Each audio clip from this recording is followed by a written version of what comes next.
Okay, hello, good evening, everyone. Welcome to the Catholic-Buddhist Dialogue on Sin, Suffering, and Redemption, brings to you by Interfaith Circle again. uh, and before we begin, we should acknowledge and respect the land that we're on tonight. We acknowledge that we walk upon the traditional territories of indigenous peoples, and we recognize their history, spirituality, culture, and stewardship of the land. We're grateful to all indigenous groups for their commitment to protect the land and its resources, and we're committed to reconciliation, partnership, and enhanced understanding. So we're going to go through some ground rules as well. So tonight's event is actually also an Interfaith Awareness Week event. So I'm not sure if everyone knows what an Interfaith Awareness Week is. So in the second week of August every year, our good friends Steve and Abigail from the US, they run this Interfaith Awareness Week. So basically, it's a week to celebrate interfaith, and a lot of organizations bring events, different programs and events that speak that are interfaith. And Interfaith Circle, the group, our group that plans this event, is a group of friends from various faith or no faith traditions coming together to learn about each other's faiths and to build supportive and long-lasting friendships through dialogue, prayer, and service. My name is Vivian, and I organize this Interfaith Circle, and I'm the founder of it. So tonight is actually part 2 of our Catholic-Buddhist Dialogue series. So we had a Catholic-Buddhist Dialogue on the topic of prayer back on April 23rd. So tonight is actually, we're having another dialogue on a different topic on sin, suffering, and redemption. And we have our same speakers coming back to us, Father John Meehan and Bhante Saranapala. Okay, and so it's wonderful, that we had a successful dialogue in April, and it's an opportunity for us to continue with that dialogue, and hopefully we'll have a good time together tonight too. So we hope to have a series of dialogue on different topics of interest with different faith traditions as well. So it doesn't have to always be Catholic Buddhist. It could be, I don't know, Hindu, Wiccan, or it could be Christian, another faith, right? So anyway, so we want to thank the Interfaith Circle planning team for helping us to plan this event tonight. We want to thank Earl, Les, Micah, Bala, Nandini, Shaila, Fatih, and Eisner. So want to ask you to turn on the video so we can more present, if you can, so we can be more present to each other. However, I know that we are recording tonight's session. So if you don't want your face to be recorded, feel free to leave your video off. And we would like to ask you to mute yourself when you're not speaking so we can make sure everyone can hear. And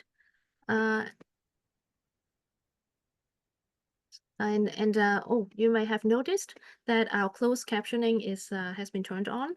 So if you don't see the subtitles, you can go to the button that has the 3 dots more at the bottom, and then click on captions. And then once you click on that, there's going to be a button of captions at the bottom of your screen, and you can show or hide captions there. And once you see the box of subtitles, you can move it anywhere you like. Okay, that's how you turn on and off. Okay, so we're going to paste some information in the chat right now. This is how you can stay connected with us. So Les, if you can help us to paste that, that would be great.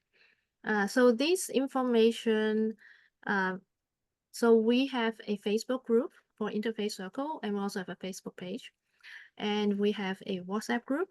So if you want to join the WhatsApp group, you can email me your phone number that you use for WhatsApp. And if you haven't registered on for this event tonight.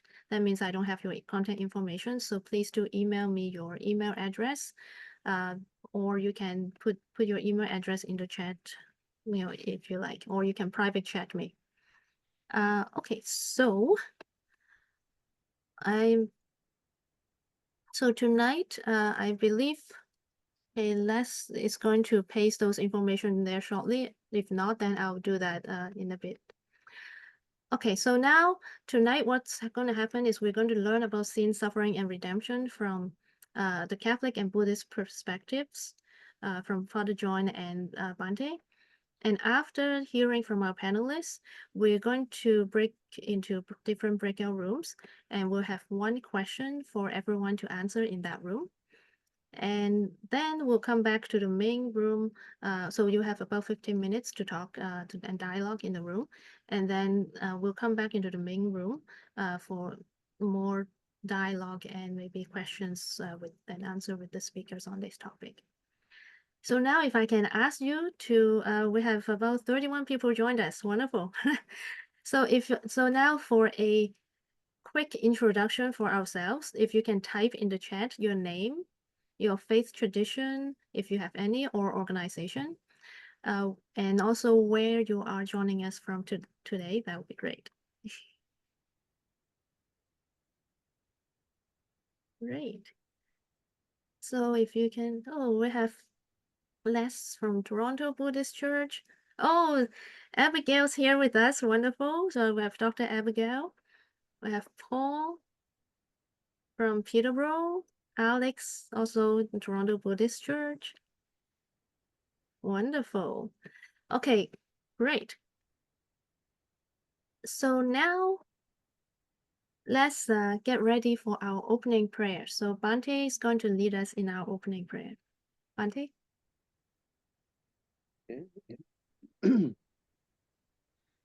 Good evening, everyone. I'm very happy to see all of you. And thank you, Vivian. And before I do this prayer chanting, I would like to read all of your names. Vivian, Earl, Les, Father John, and Robert, Lorena, Baco, Mary, Barry, Joseph, Victoria, Alex, Dr. Abigail, Imam Irshad, Ayako, Donald, Gwen, Paul, Catherine, Sylvia, Janet, Amy, and Debs. I hope I pronounced your name right. I would like to include all of you in this prayer chanting.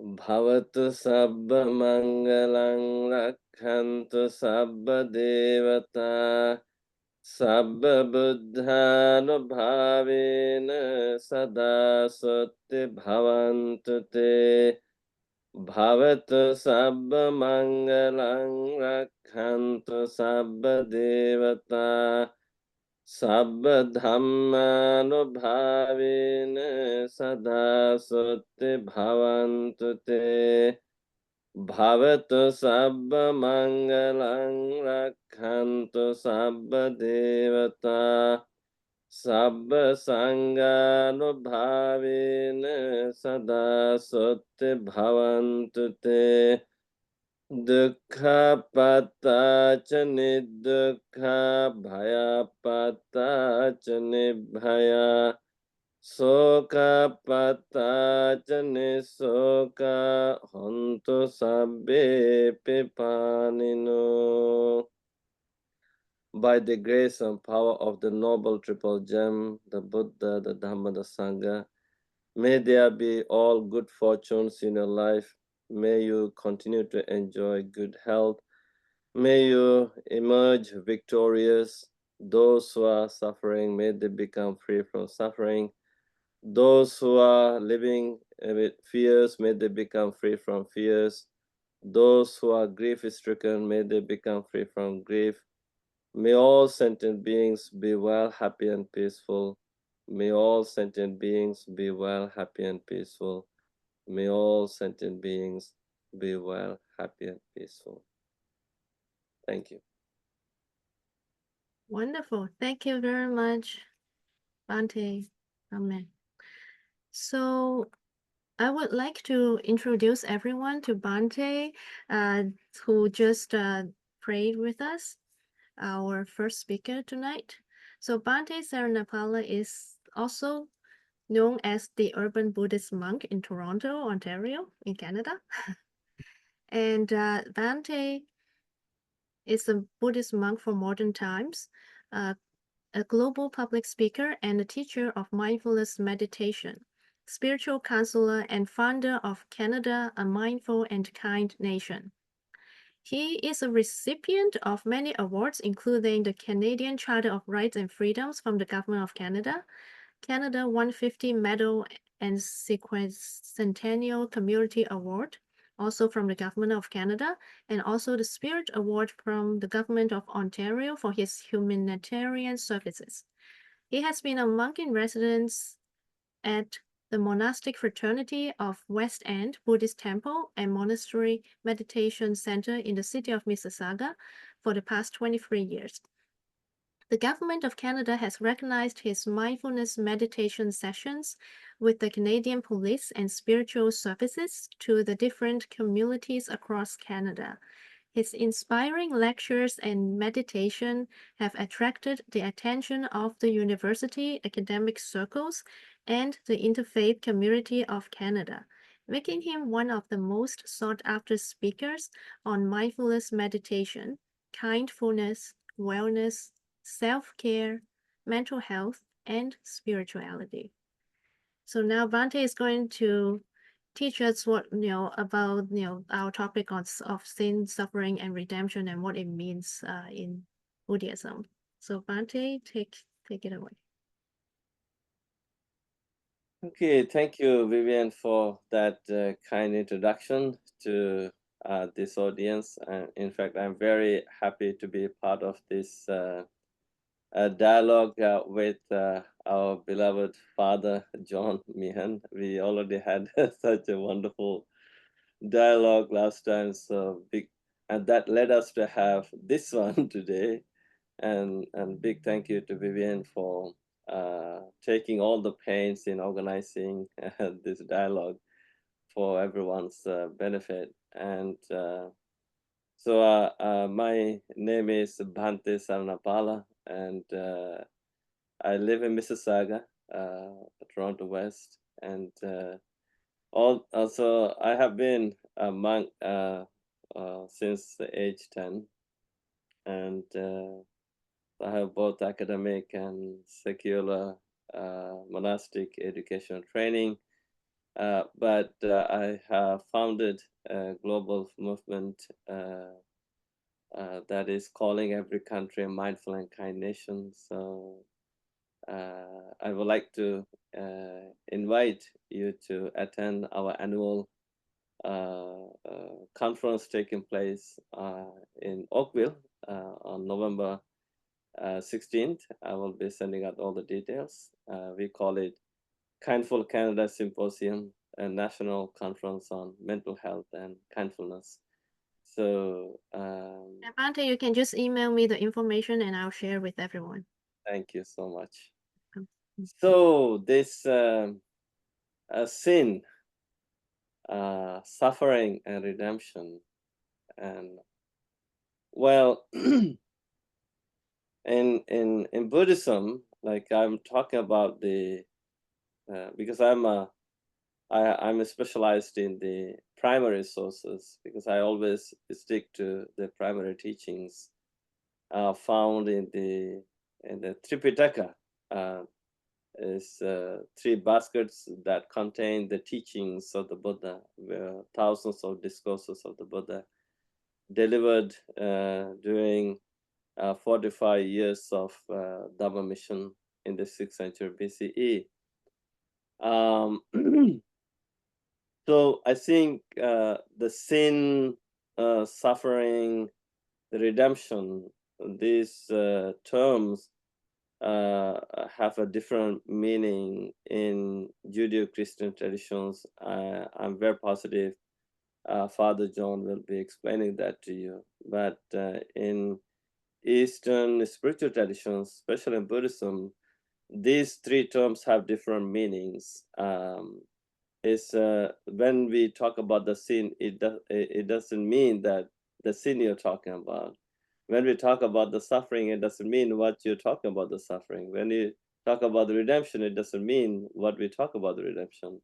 So when we talk about the word sin, there's a word the Buddha used for this word. It's called the papa.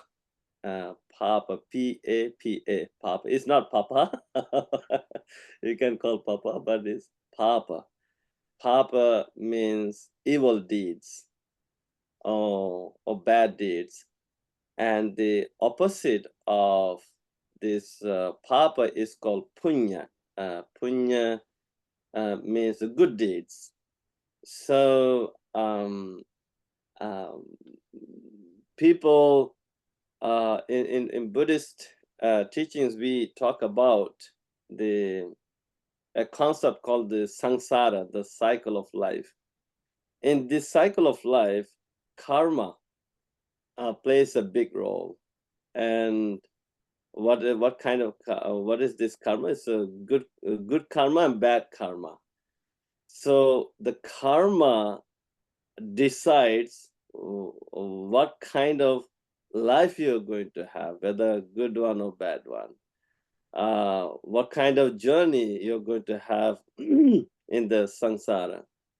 So there's a teaching, the reflection we monks do daily. Actually, there are 5 reflections we do. One of them is called I am the owner of my own karma. I am born with karma. Karma is my refuge, my shelter. Karma is my relative, my friend. Whatever karma I do, good or bad, I will be responsible for that karma. So, so here in Buddhist teachings, we find Buddha encouraging that if you think you really love yourself, never fetter yourself with papa karma, evil deeds, sinful deeds. And if you truly, truly, truly, truly love yourself, care for yourself, then take care of yourself around the clock, 24 hours with the good deeds. So when we practice dharma, we have a goal. Maybe when we talk about the redemption in the Judeo-Christian tradition, but our redemption in the Theravada tradition is what we can call it nirvana. Nirvana is enlightenment, awakening. That is the complete release from the cycle of life, the complete freedom from the suffering. So that is our redemption. That is our goal. And so this goal has to be attained by oneself through the self-effort. Through your own effort, you have to do the practice. So why? Because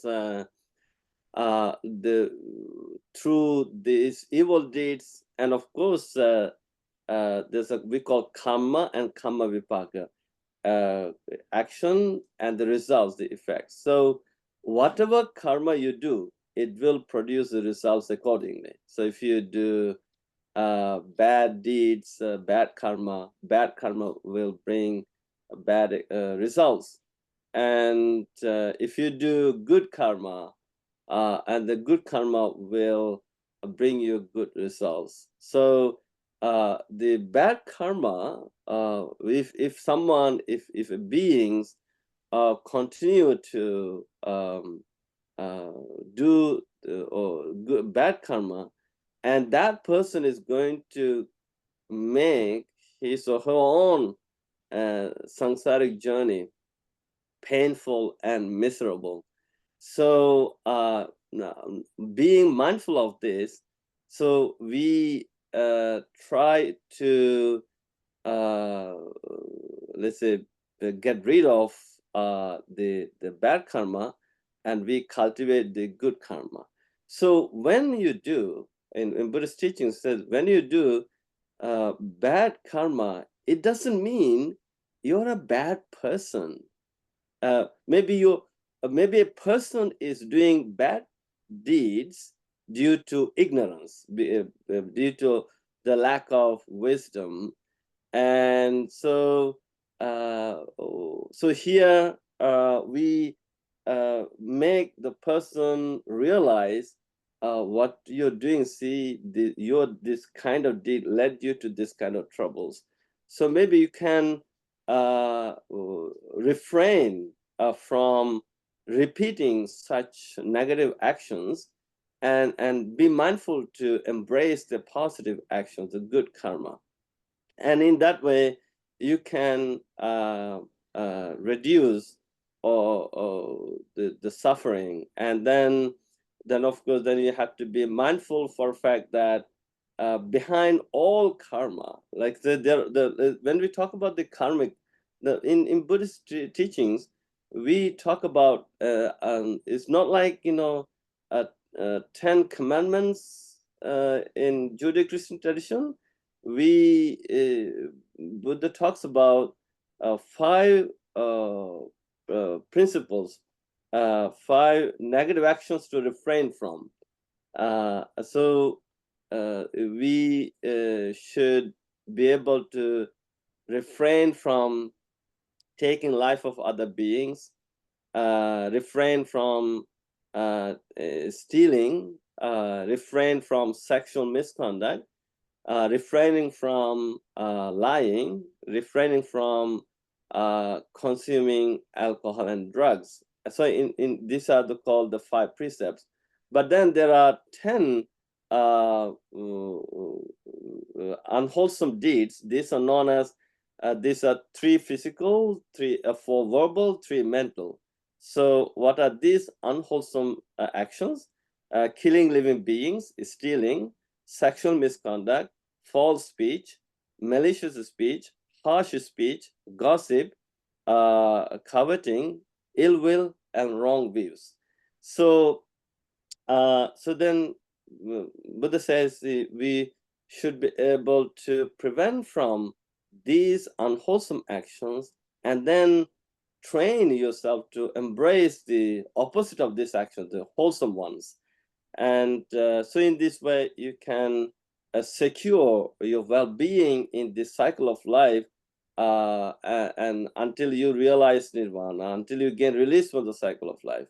And so all these negative actions give birth to suffering, and then behind all these actions, mind is involved.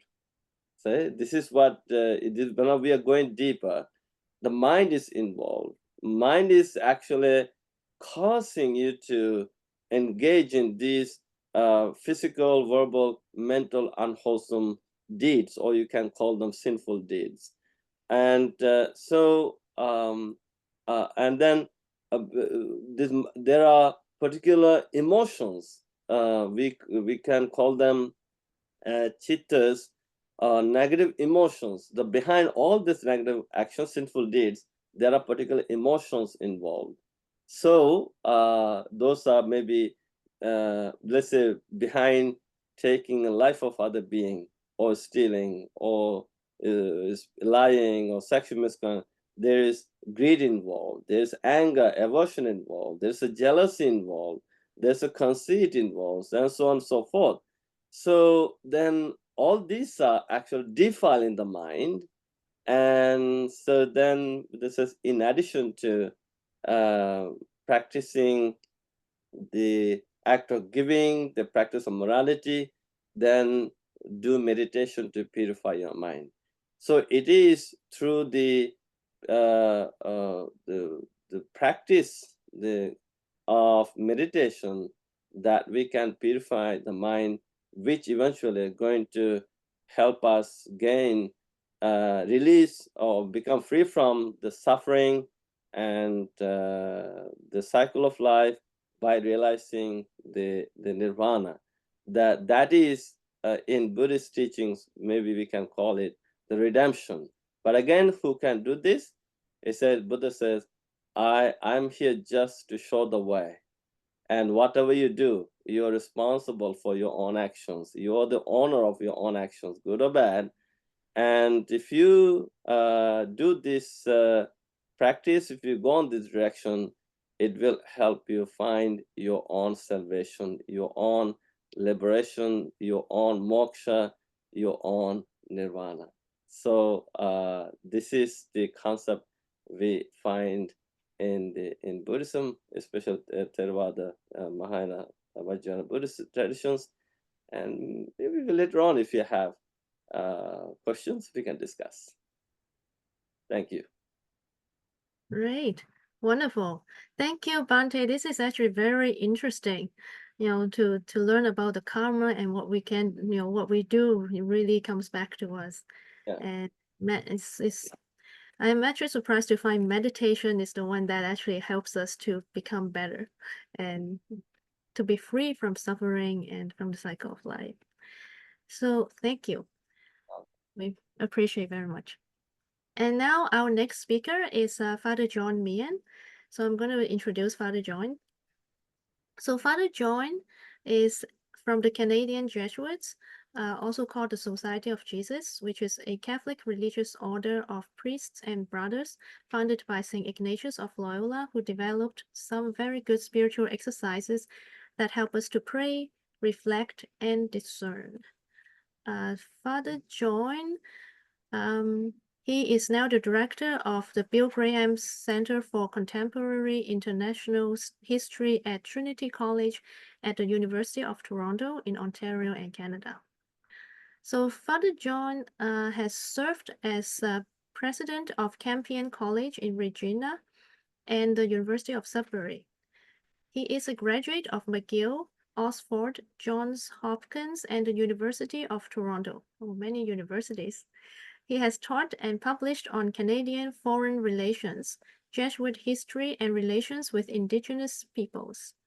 He is active in reconciliation work with Indigenous communities and attended the papal apology to residential school survivors at Massachusetts, Alberta in July of 2022.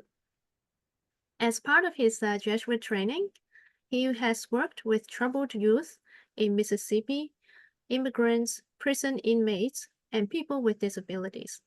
He is currently, again, the director of Bill Graham Center for Contemporary International History at Trinity College at the University of Toronto. So Father John, again, is going to present us the Catholic, the Roman Catholic understanding of sin, suffering, and redemption. Okay, there you go. Okay, thank you, Vivian, for that introduction, and thank you, Bhante. It's good to be back with you. Yes, Can everybody hear me okay? Yes. Yeah. Well, it's really good to be back. I guess, as you said, Vivian, we had we first had our first conversation in April with Bhante to talk about prayer. And it was so interesting that, we said, what can we do as a follow-up? So this is a pretty serious follow-up. Sin, suffering, and redemption, those are all huge terms. And Bhante said, each faith, whether you're talking about Eastern religions or Western religions, wherever, have a different approach to what those terms mean. And I find in a lot of dialogue, a lot of it's defining what the terms are. How do you use them, So, okay, and in the introduction, as you gathered from Vivian, I've kind of done different things in my life, and sometimes I wonder what they have in common with each other. But you mentioned the fact of being at the papal apology. So some of you may know, in July of 2022, Pope Francis went to Alberta, and he went to a First Nations community, and he apologized. He apologized to Indigenous people for many things, but especially the church's complicity with colonization. And so for those of you who know history of Canada and the United States too, the Christian churches were part of this colonizing effort of setting up, of taking land away from indigenous people, of putting them on reserves, taking away their food, the bison, taking away their land, taking away their culture, and taking away their children into residential or boarding schools, and also taking away their spirituality. So he was apologizing for that. And of course, we're all wondering, you know, what are the actions that correspond to those very powerful words? But certainly the people I was sitting with residential school survivors, felt that palpably, that they never thought they would hear a pope say these words, "I'm sorry, I'm sorry." I'd like to start my reflection on sin, suffering, and redemption with another example. Pope Francis, last year he went to the Congo, another place of much suffering. For those who know the history of Africa and Congo, generations of colonialism, brutality, violence, and that competition for minerals of extraction continues in Congo to this day. And it's interesting, he's talked to the people there about forgiveness. And he used the example of Christ who forgave those who betrayed him. And the Pope says he showed them his wounds because forgiveness is born from wounds. Interesting, he starts with wounds. He said it is born when our wounds do not leave scars of hatred, but become the means by which we make room for others and accept their weaknesses. Our weakness becomes an opportunity, and forgiveness becomes the path to peace. He said, forgiveness does not mean pretending that nothing bad has happened. But he said the act of forgiveness creates an amnesty of the heart. Wonderful phrase, amnesty of the heart. And he said, what great good it does us to cleanse our hearts of anger and remorse, of every trace of resentment and hostility. Very powerful words from a spiritual leader. Of course, it's easy to say, very hard to live out, forgiveness. But I want to, that's kind of the context before I delve into the first concept of the three concepts we're asked to speak about tonight, that is sin. Sin is another loaded term. And I think Bhante talked about the Judeo-Christian tradition, and I note Amy's comment in the chat, well, you can't lump the two together because, you know, they're different faiths, Judaism and Christianity, and even within Christianity, we have so many different denominations. And sin probably gets a bad rap. I don't know many people who like the word sin. I think we have a legacy of probably too many preachers who come along hitting us over the head saying, you're sinful, you're bad, you're bad, you're bad. And my Catholic friends talk about Catholic guilt, and my Jewish friends talk about Jewish guilt. I don't know if there's such a thing as Buddhist guilt, but there's been a lot of focus historically on sin, on health, on hell. And in a way, it's not really true to the Christian teaching, and I suppose Jewish as well, that humans are made in the image and likeness of God. And when God created the first human beings, in the book of Genesis, he said, this is good. This is good. So how did, I can't speak for Jews, obviously, I can't speak for many Christians, but how in the Christian traditions did we come to emphasize sin so much? And maybe, as Bhante opened up in his remarks, we need to revisit, what does sin actually mean? Because I think it actually is a helpful term, but I think we have to purify it of this centuries of guilt and of images of hell. And I know many people who went to Catholic school and were traumatized by images of hell. And, you know, maybe their teacher was a nun who said, you know, if well, there's a scene in Angela's Ashes by Frank McCourt. You know, he was an Irish American. And the nun was a very strict teacher. And she said to these little 7-year-old kids, you look up at that crucifix of Jesus on the cross, and every time you sin, it drives the nail in harder. So that could be pretty traumatizing to a young child. And so I want to kind of back up from that and say, okay, what did sin mean originally? Well, the Greek word is amartia, in Hebrew, kata. And in those traditions, sin means missing the mark, missing the mark. So if you imagine firing an arrow at a target, you didn't quite get the bullseye, you missed it. So if our identity is we're made in the image and likeness of God, as it says in scripture, then sin means we didn't quite hit the mark. We said or did something that wasn't quite up to the person we're called to be. Human beings are created as sacred beings, representing the Creator, and are worthy of respect and dignity. And so sin, the more historically based from the Greek tradition and the Jewish roots, are to miss the mark, to fail, to miss the goal, to not live up to your potential somehow is amartia in Greek, to miss the mark. In our word, sin comes from the Old English sin, S-Y-N, which means breaking a religious law or an offense against God. So a little bit different connotation.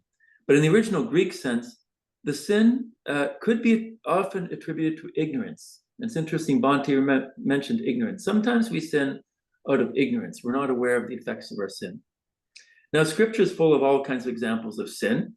Not long after the first human beings were created, we had Cain and Abel and brothers, and Cain killed Abel out of jealousy. It's quite a rich story, actually, when you get into the Midrash about it. We're told people in Noah's time were sinning, so God caused it to rain and caused the flood. King David was a wonderful king, but he certainly wasn't perfect. He sinned, sleeping with Bathsheba and causing the death of her husband. That's pretty bad. And then we go to the New Testament, we have Jesus talking about forgiveness of sins. In the Christian Catholic tradition, we're told that sin, we often think of sin as actions, but really it's the fruit of something that comes from our heart, that within each human heart is the potential to do good and the potential to do evil. Perhaps maybe, Bhante, it's a bit like your good and bad karma. I don't know, we could talk about that in the question time. But certainly it comes from an inner disposition of a propensity to do good or to evil. Oftentimes people say, how can you believe in original sin? What a terrible belief that is. You look at a beautiful innocent baby, and you look at that baby and you say, how could that baby have original sin? Well, for me, it's actually one of the easiest beliefs to explain. For me, the best proof of original sin is to open your morning newspaper or to turn on your nightly news. The violence we commit in our world, the terrible things we do, the sins of we often think of sin as something personal that I do, but we forget the whole concept of social sin. Sexism, racism, homophobia, any sort of discrimination.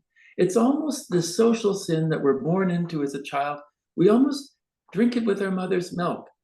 How do people become racist or sexist? They learn from a young age at their mother's knee or at their father's knee or from their friends that they're not supposed to talk to those people.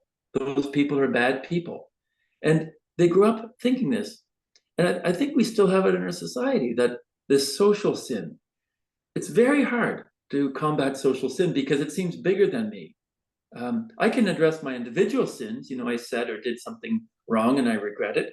And there's a sin of omission, I forgot to do something, or a sin of commission, I did something. So that's personal, individual sin. But this concept of social sin seems so large. How we treat the environment. And my students, I help my students look at, well, we all have a role to play in addressing that. Social sin. A sin, no matter what type of sin we're talking about, has some sort of social consequences. And that's one of the reasons why in the Catholic tradition, I help people in courses to become Catholic. And often they say, well, why do we have to confess to a priest? Why don't I just confess my sins to God? It's just between me and God. Well, that's a very good question. And I suppose you could just confess your sins to God, and God knows all of our sins anyway. But the reason the priest is there is the priest represents the community, that our sins in some way affect community. The great Jewish philosopher Hannah Arendt wrote an interesting interpretation study of the Holocaust, the Shoah. And she coined the phrase, or used the phrase, banality of evil. How could the Holocaust happen? And as a historian, I wondered this myself. And she looks at all of those people who didn't directly cause the Holocaust, but who stood by and did nothing, or were bureaucrats, or, often evil isn't so glamorous. It's just the banality of evil that we all buy into. Evil is a disruption, is a disconnection. Disconnection on three levels. A disconnect between us and God, between us and other people, and between us and creation. We're alienated on those three levels. And that's kind of the condition we're born into, a type of isolation or alienation from God, from each other, from creation, and ultimately from ourselves. And we can fall into cycles of sin, patterns of sin. That's all I have to say about sin right now. It's a big term. Suffering, I don't have as much to say about suffering, but there's a lot we can say about that, I think, in the question time. And suffering is related to sin, but they're not causal. And we see that in the story of Jesus, where a man born blind is presented to him, and people ask, who sinned that this man was born blind? In other words, in the ancient times, if somebody was sick or was suffering, it must have been because of somebody's sin. And Jesus said it's not because of his sin or his parents' sin, but because the glory of God. It's so that the glory of God may be shown in him. In the life of Jesus, where there's a lot of suffering going on, and we know that Jesus went out to reach out to the suffering and help heal them. He told the parable of the Good Samaritan, of somebody who helped somebody who was suffering, and it wasn't the priest, the ones you might expect. Like me, the priests get a bad rap in Jesus' scripture, the religious authorities and the political authorities. It was a Samaritan who, they were a group that were not really well accepted at the time. So sometimes the person who reaches out to help the suffering is someone we least expect. And of course, in Jesus' own life, he went through the passion, his suffering, death, that Jesus suffered. And it's interesting in the Christian concept that God became human, and that human God also suffered. And that kind of imbues our own suffering with meaning. And we can get into that maybe in the question time. Now, I only have a couple minutes left to talk about redemption, and I won't get around to it. But basically, a redemption is an undoing of those cycles of sin I just talked about. If sin is a disconnect of alienation and isolation from God, from each other, and from creation, and ultimately from ourselves, well, then redemption is the exact opposite. It's being reconnected, being reconciled with God, with each other, with creation, and ultimately reconciled with our inner selves. That's what we're all looking for. I suppose in the Hebrew concept, I love that word, shalom, which means more than peace, I think, is my understanding. Right relationships. And certainly my work with Indigenous people, that's what they're asking for, right relationships. And so redemption is righting the relationship, correcting the relationship. And we need God's grace and the Holy Spirit to do that. Yes, and in the Christian concept, that's kind of what Jesus came to do. He wasn't taking it from thin air. Jesus was a Jew, and he was quite familiar with the Jewish customs of reconciliation, forgiveness, such as the Day of Atonement, Yom Kippur, and other traditions. Pope Francis reminds us that God never tires of forgiving. And it's really forgiveness that breaks that cycle of sin, of eye for eye and tooth for tooth, that we see happening around us in all the conflicts we see, whether it's in the Middle East or Ukraine or any conflict that you see today.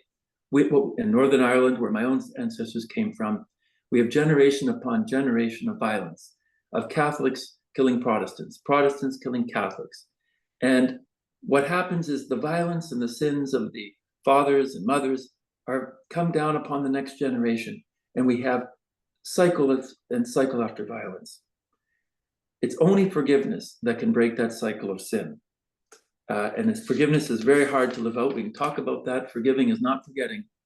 Forgiveness, I think, is very difficult for us to do.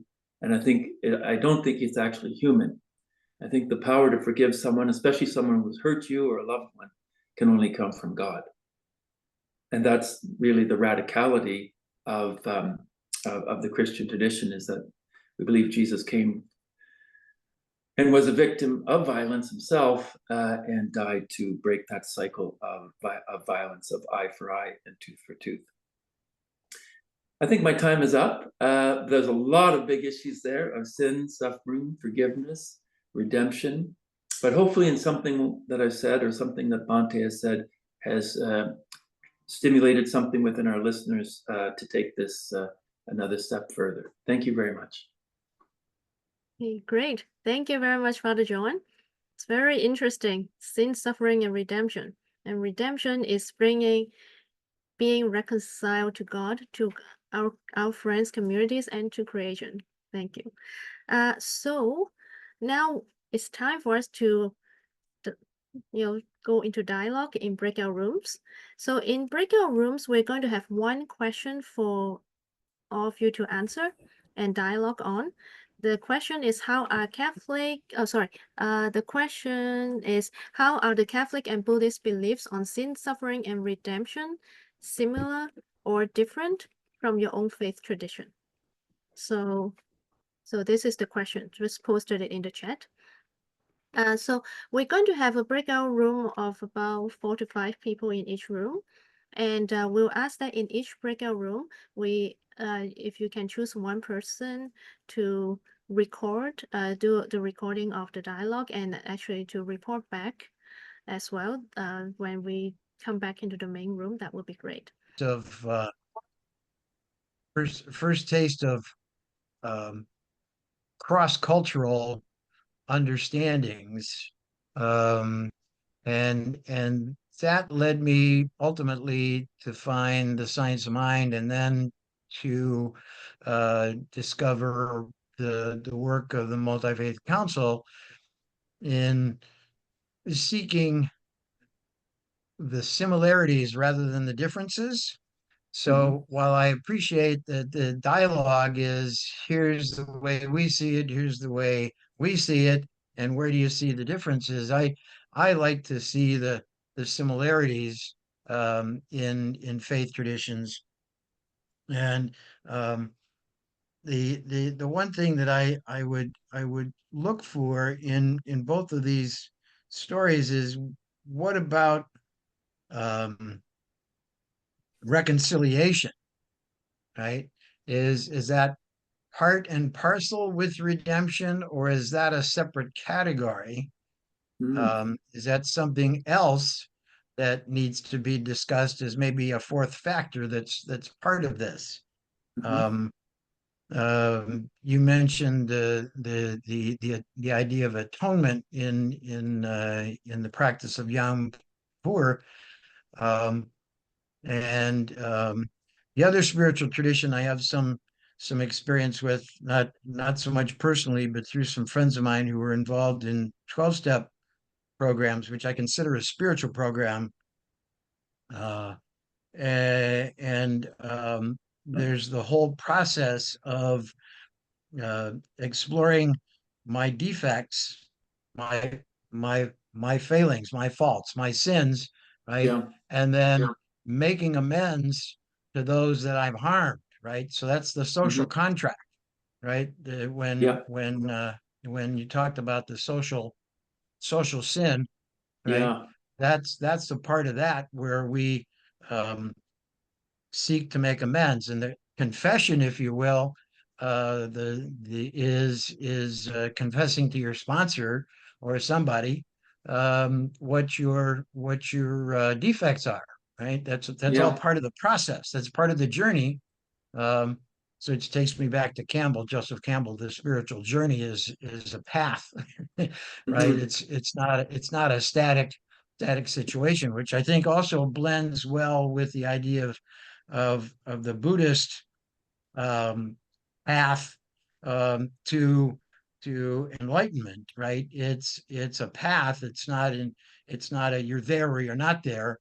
It's more about the journey of getting there, because when you get there, that's nirvana. That's like heaven, if you will. But it's back to the no thingness of back to the universal stuff again. So it's an interesting compilation of ideas when looking at these singular terms. That's great. How about you, Steve? What's your take on all this? Similar to Joseph,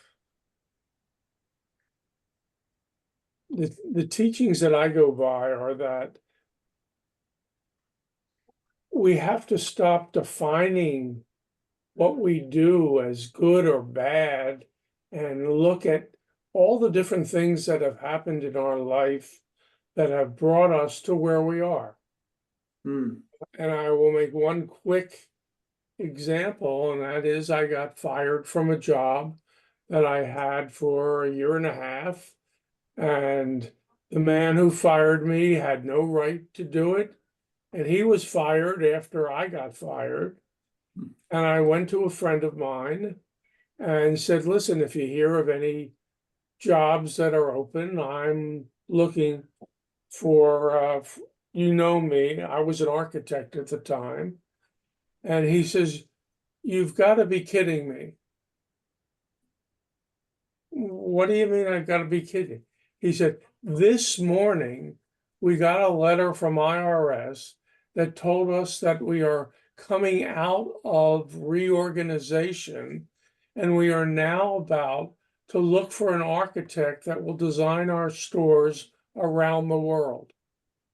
Wow. Yeah. Okay. I'm very fortunate because people around me have said, no, you can't do it so many times that I wrote the book, Ignore the No. Oh, really? Ignore the no. When people tell you you can't do it, or you're fired, you've got no place to go, you're a sinner, you're not good, this is and Yeah. on, to know that the next step is God's way of bringing you into where he wants the soul to be. And that your soul is taking the next step to accomplish whatever it was that you came in for. I think every one of us knows people who you meet and you go, holy, I want to be with you. Might be a wife or a husband or a close friend, or you meet somebody who is your brother, your sister. And you say, I don't know who you are, but I love you. And in that moment, your soul identifies with the other person's soul.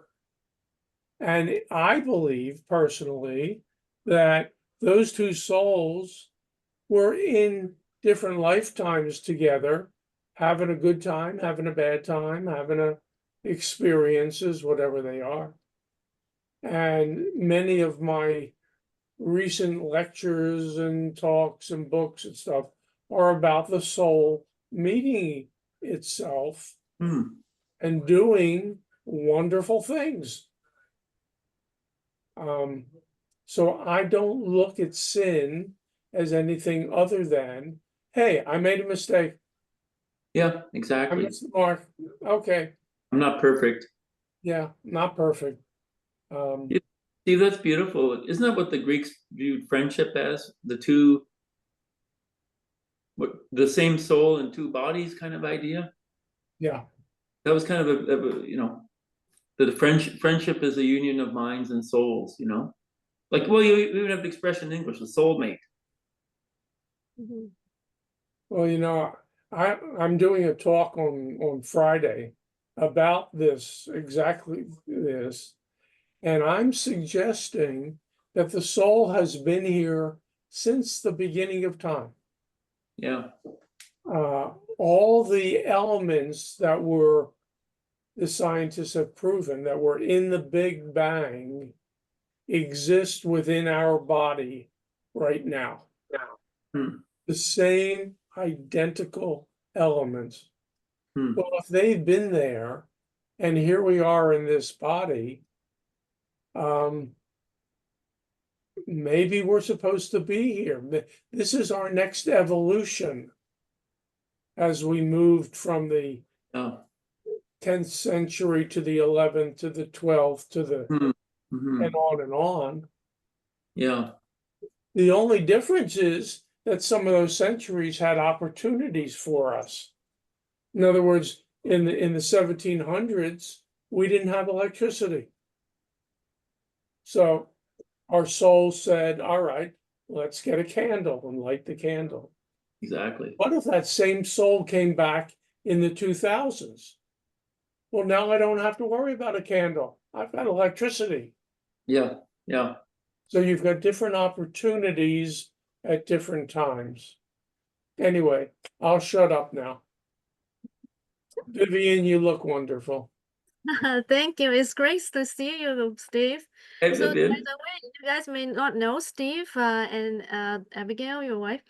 So Steve here and Abigail are the, I guess you are the organizers of Interfaith Awareness Week. I guess you are the finders too, right? So you are the ones who put all these programs together in every year. A lot of hard work, and I always love when you put up the pictures of foods and drinks at the end.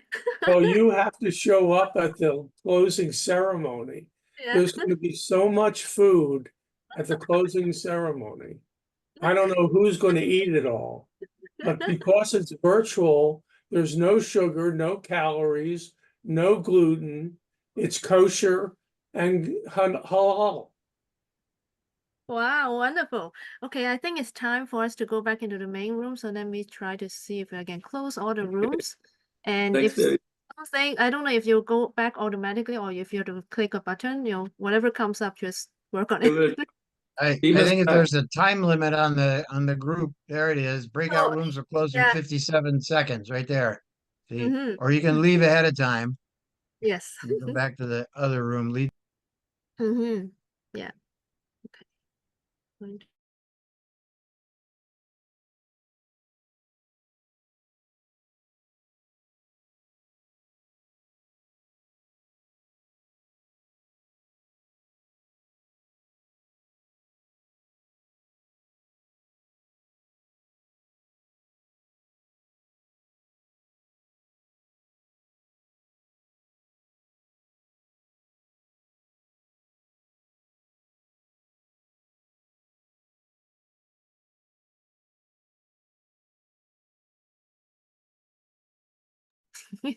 Okay, I think everyone, people are coming slowly back into our main room, so we'll just wait a moment for everyone to rejoin us in our main room. Everyone together. Okay, so let's see. I'm just checking. Yep, I think everyone has come back. Oh, actually not quite. Just going to just double check to make sure if everyone has been back. Yeah, a few people have already left. Yeah, I think so. Oh, So good. I believe most people, I believe almost everyone's back, so yeah, that's good. All right. So I hope you guys have a good dialogue, and yeah, we're still recording. Good. So I hope and so it's I hope it's better that you have a smaller group to speak with and to respond to that one question on how Catholic and Buddhist beliefs on sin, suffering, and redemption similar or different from your own faith tradition. So now we're back. So I believe we have 5 or 6 breakout rooms. Number 4 actually got diminished, so it didn't exist. And so I asked before we go into the breakout rooms to have one person from each room report back on your fruits of dialogue and what you've discussed. So perhaps we can guess well, if I can ask you to report back in 1 minute or less, that would be great. So how about room 1? Anyone who can let us know what happened there? Hey, that was my room. I'm Abigail. And boy, there was a lot of stuff that was shared. Let's see if I can do this in 1 minute. I'm not going to say by names. I'm just going to give some highlights.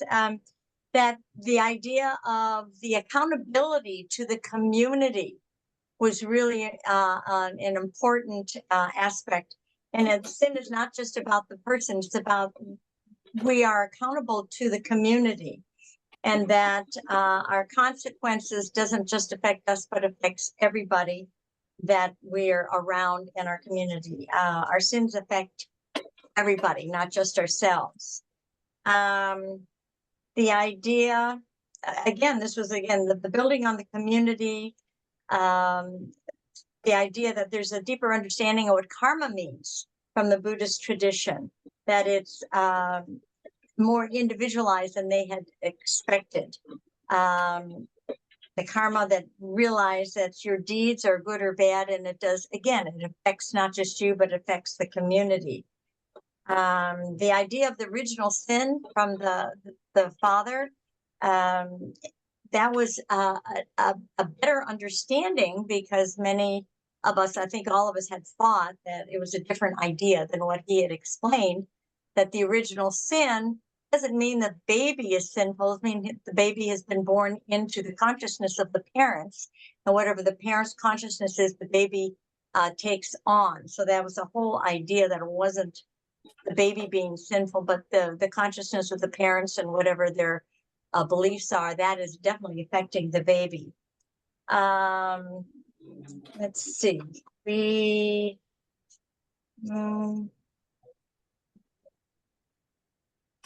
And the idea the parents are, the father and the mother is kind of like God is to us, that we are here to learn from our parents, and that we are here to bring our own personal changes. That was another thing, that we have the choice to bring our own changes in our life, in our world. Also, the idea of missing the mark. Sin is missing the mark. And this is one of the people had mentioned that. And in fact, I'm even going to say it was mine too. The idea of sin is missing the mark. It's like the arrow shot and didn't hit the bullseye. So if we if we miss the mark, we have a choice to be able to relearn and grow spiritually and emotionally. Education is a big thing. If we miss the mark, if we do something we shouldn't, or we think we shouldn't, then we have to be re-educated. There's, if somebody is doing some quote unquote bad deeds, they're just broken. That was one of the ideas. Brokenness just needs to be helped and nurtured, so that the person, as with some education, can see where he or she has missed the mark, has done some deeds that aren't correct. And just big on mindfulness. I think that we had all talked to be mindful of our actions, and also and that another person said, or is thinking, that karma is a real thing, and that we are always responsible for our actions. And when things happen that we are not, surprised, or we're surprised at or don't like, we have to think back about what was it in our life that we perpetuated something like this. And so we are always responsible for who we are and what we do, and we do reap what we sow. That is really kind of the bottom line. So I think that's going to be it in a nutshell. There's a whole lot more, but I can't finish it up. I want to give it to everybody. Great job. Thank you. Yes. All right. Thank you very much. I was writing frantically and I ran out of paper. My pen went out. Oh, no. It sounds like it's a really good dialogue. Oh, it was fabulous. It was fabulous. Thank you, group. Group number 1, you're wonderful. Yay, thank you. Okay, so how about group number 2? Well, I was sort of leading it, but I know Lorena took notes. So Lorena, didn't know if you wanted to say something first, or I could. I was not the one taking notes. It was someone else. Okay, well, all right. So let me just give a brief overview of what we it was Janet who took notes. Oh, Janet took notes. Oh, yes. Okay. Janet, thank you. Okay, I saved. Okay. Okay. First, I have to say I haven't had time to go over my notes and edit them. So, or maybe share from what you remember. Sure, I've got them here, and I hope 5 seconds a minute. Yep.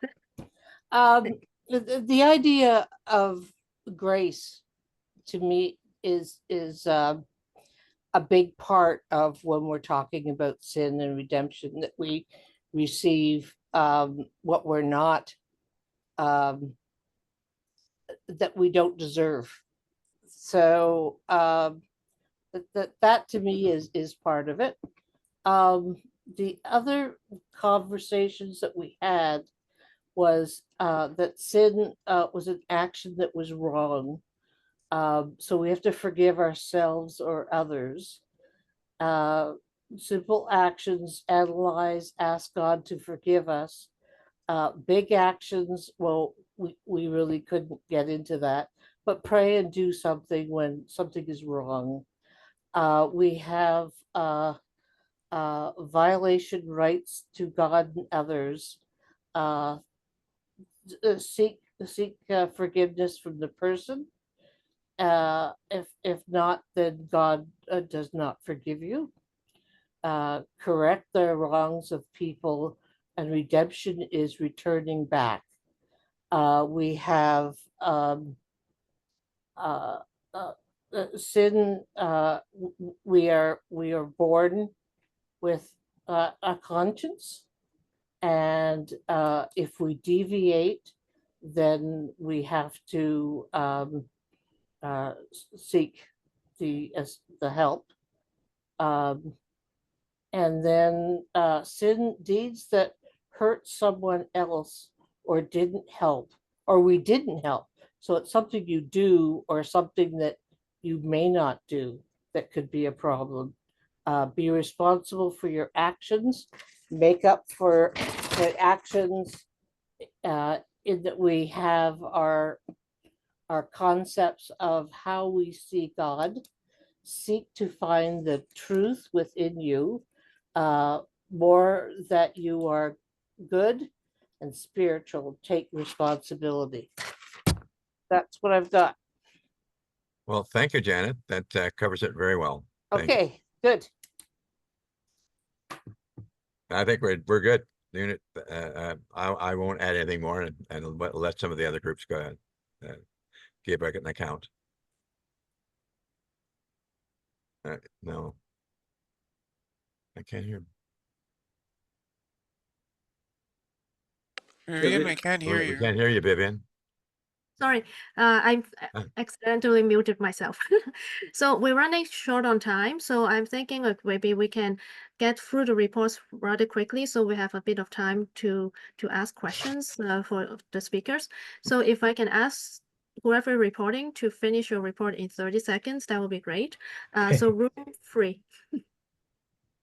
Okay. Who's room free? Who's reporting for room free? Go for it, Les. Yes. Oh, yes, sorry, I'm sorry, yes. Very quickly, great discussion, quite varied. We had discussions about whether taking what may be perceived as kind of a very extreme view as to whether sin is kind of viewed as being very, all good or all bad, and whether there's room for trying to take take these into sin into context, into what may be happening around, not to necessarily justify it, but to provide a bit of context. Is lying always wrong, for example, if it's perhaps for a greater good? We talked about original sin from the Creator, that it is that it being part of each of us, and that and how also we had a view that the interesting view that Buddhism that religion may have, for example, Christianity in terms of a relationship with one's God, but in another context, in other social circumstances, in other countries, for example, it's almost like a relationship to society, to harmony, to the harmony of society, in that it's for societal good, but interesting juxtaposition to kind of one's relationship very personally with one's God. Yes, similarly, we talked about sin, of course, as being not just original sin from the Creator, but an alienation from God. We talked very quickly about what else? And just about this concept that whether it's Buddhism or Christianity, that people may be good, but of course they all have imperfections, and that these imperfections are maybe in each of us. But of course, this is something that we're obviously trying to work and redeem ourselves. So very quickly, that was our kind of discussion. If I missed something very quickly, from group 3, please add in. So thank you. Great. Thank you very much. Great job, Les. So, okay, now let's go to room number 5, I believe. We don't have a floor. Anyone? Okay, I report don't know whether Father John was taking notes. Yeah, so maybe Were you taking notes, maybe Father John. John? You go ahead, Joseph, because Okay, remember- well, I have a little gap in my notes because I talked too long and I wasn't writing down what I said. But Gwen made a couple of interesting points. She mentioned that there appeared to be a difference between Buddhism and Catholics in the way they see life, in that Buddhists, because of reincarnation, see the cycle of life as coming to an end when you release yourself from the cycle and move into nirvana, whereas Catholics are looking at it as a single life, the continuous life that is eternal life after death, and that's one life. That was sort of an interesting difference that she perceived from the discussion, but she saw similarity in the way that both see a karma or consequences of the action as part of what needs to be dealt with by the individual in their lifetime or thereafter. I'll skip me and see if I have time to say anything about what I had to say later. And then Steve said that he thought it would be good if we stop focusing on the labels of good or bad and the judgment associated with that, and focus more on the serendipity or the coincidences of life rather than labeling them as either good or bad. And the outcomes of some of the coincidences are kind of interesting, and what we might label as a bad thing turns out to be a good thing. And he mentioned specifically losing a job and finding another opportunity almost immediately. And he has a book called Ignore the No. And he also put in a cheap plug for his Friday program on the soul's evolution. So that was part of Steve's comment in there. And also we talked about soul connections, connecting with people on a soul level. He thought that was something that is part of an interesting faith perspective.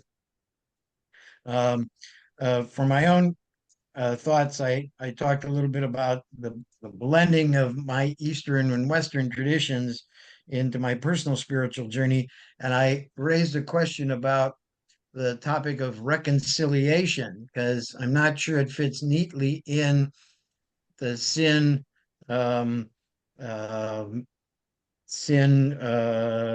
forgiveness and redemption timeline. I think reconciliation is maybe a fourth R or a fourth word to pursue. Anyway, that was most of our discussion. Great. Thank you very much. Yeah, so another very interesting, dialogue that can go on for a while. And how about the last group, room number 6? If you can report in less than a minute, that would be great. I will try. We were a one-sided group, I think, not very a good cross-section, because we were all from a Protestant Christian background. So of course, we talked about the basic concepts and recognized the explanations were very good from both speakers. I think that and I don't think anybody took notes. We were busy talking.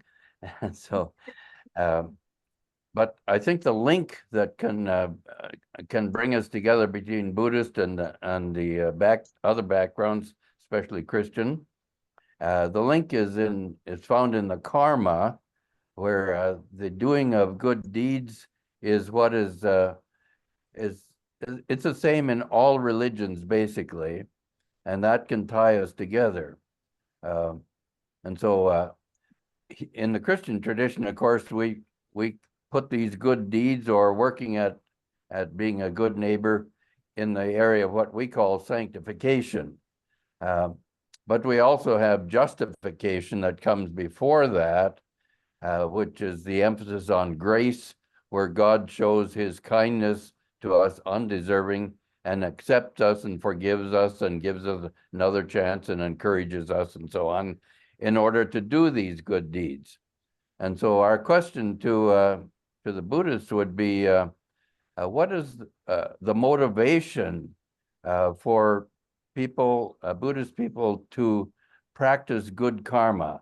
What is the motivation? What gives the stimulus for that? For us, it comes from outside of ourselves and not our own doing. So I think I'll leave it at that, even though we discussed a lot of other things as well. Yeah, that's great. So before I forget, actually, I'm going to paste a bunch of things here. So if this is how to stay connected with us and how you would see the where you will see the recording of our event tonight afterwards on our YouTube channel. And you can subscribe to it, so any new recordings go up, you will be notified. And I want to ask you also, if you have not registered to join this event through Ticket Tailor, please do either email me your email address or type it in the chat right now. If you don't want others to see it, you can private chat me as well. So my email address is right here. So that we can add you to our list for future events. Okay, great. So it looks like we all have wonderful dialogues, and we have a little bit of time left. A few minutes left. Anyone wants to ask a quick question for our speakers? Well, I'd like to hear Bhante's response to Alan's question. Well, okay, what is the motivation behind doing good? Well, there is a saying in Buddhism. It's called Sukha Kamani Bhutani. That means all sentient beings love to be happy. It's not just me or you. We forget about our labels. Let's say I'm a Buddhist man. Let me remove my robe, put it aside, and then I'm a human being. You're a human being. It doesn't matter where we live, what we do, what social status we have. We all are struggling to be happy, to secure happiness in so many ways. So it's not just human beings, even beings in any form of life have the same desire. All sentient beings desire happiness. So where does happiness come from? Well, there are so many ways, and happiness can be cultivated by being mindful of what kind of actions or imperfections or tendencies causing unhappiness in our life. And then we can try removing those causes or conditions behind all negative actions bringing unhappiness.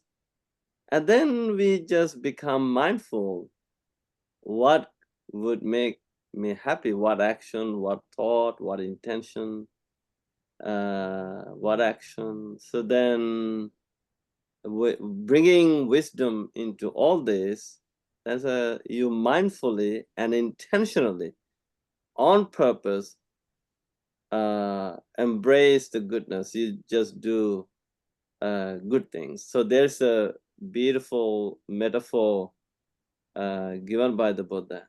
It says, when a drop of rain keeps falling into a jar or pot, it doesn't matter what's the size of the pot. It could be huge. But when a drop of water keeps falling, one day is going to be full. So in the same way, when you train yourself to do a drop of goodness, good deed every day, and keep adding into that jar, is going to be full, and it's going to make you happy. So motivation behind doing good is to become happy, to become free from what's troubling us, pain or suffering, we name it, all these things. That And is also so to get true. closer And you're to- happy you don't want to do bad. yeah. Great. Thank So, you. Alan, did I answer your question? Well, it gives me something to think about, but you're saying that the desire for happiness is ingrained in all of us. And I guess I still have wonderings, what prompts me to even think about that, or apparently it's just natural in us, huh? Yeah, of course, happiness is there, but I think there are layers of things that maybe not letting the causes of conditions to. Yeah. So that's why we practice Yeah. meditation to purify the mind. And I guess I get swallowed up in my own failures, you know, because sometimes, as much as I try to work for what is good and so on, if it's all up to me to somehow manufacture that, it doesn't work for me. And so I guess I find myself needing an outside influence, and that's of course what the Christian faith is all about, is that there's an outside influence that gives us the motivation for the good life, to be happy. Yeah, that's also true. Like, that's, I think, that's what we are doing, no?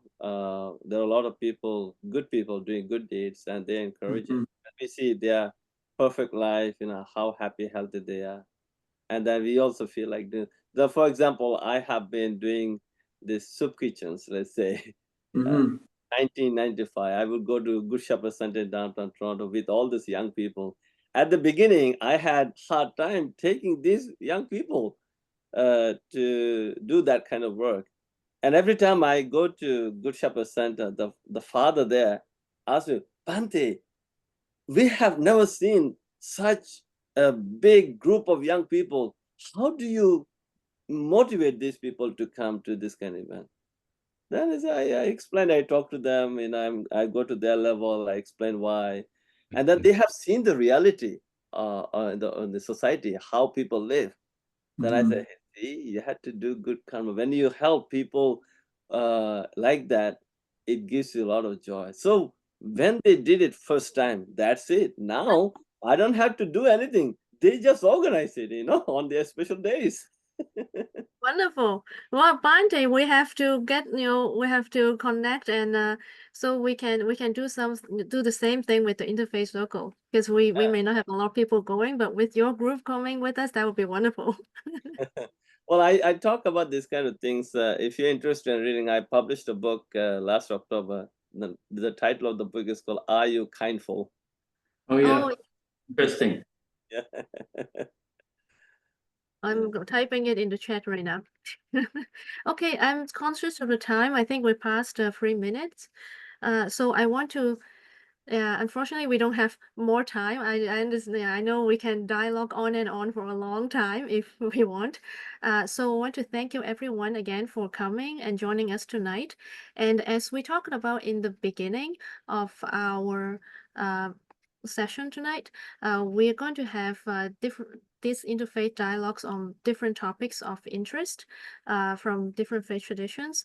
So if there's a topic that you're interested in, please do, you can either type it in chat right now or email it to me afterwards. And I want to thank Bhante and John for wonderful talk and 2 wonderful talks and very fruitful dialogue. And I hope we can continue to have you guys with us in our future events, and we can think of ways to continue to follow up with events with you guys.